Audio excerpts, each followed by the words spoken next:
संगठन के बगल के जिला औरंगाबाद के रहने वाले हैं। जिन जिलों में मेरी पदयात्रा नहीं हुई है वहाँ पर लोगों के पास जाकर जन स्वराज की जो परिकल्पना है, जो प्रयास है, जो समाज को सिखाने बताने का ये अभियान है, उसको लेकर लोगों के बीच में जाएं और उनके बीच में अपनी बात रखें। उसी के तहत कुछ जिलों में हम लोगों ने तय किया है कि जाकर वहाँ एक छोटी सभा करेंगे। आज उसका ही वैसी एक सभा आज आपने अपने जिले में देखी, जो छोटी सी एक सभा थी जो जहानाबाद से बगल में 10 किलोमीटर दूरी पर थी। बिहार को जन स्वराज पार्टी बनने के बाद बिहार बदलाव के इस अभियान में दो बड़े कार्यक्रम जो हम लोग शुरू कर रहे हैं। एक 11 मई से जो पिछले 4-5 वर्षों में नीतीश कुमार एनडीए की सरकार या बिहार की राजनीतिक सामाजिक राजनीतिक जीवन के बहस के चर्चा के सबसे बड़े 3 मुद्दे रहे हैं।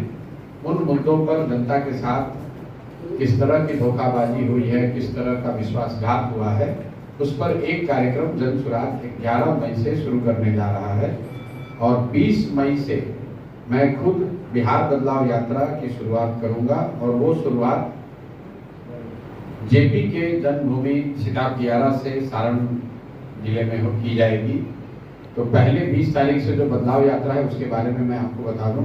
तो जेपी के जन्मभूमि से इसलिए शुरू हो रहा है क्योंकि 30, 40, 45 वर्षों से बिहार की जनता जेपी के जो व्यवस्था परिवर्तन के नारे को याद कर रही है या संपूर्ण क्रांति की बात करती है।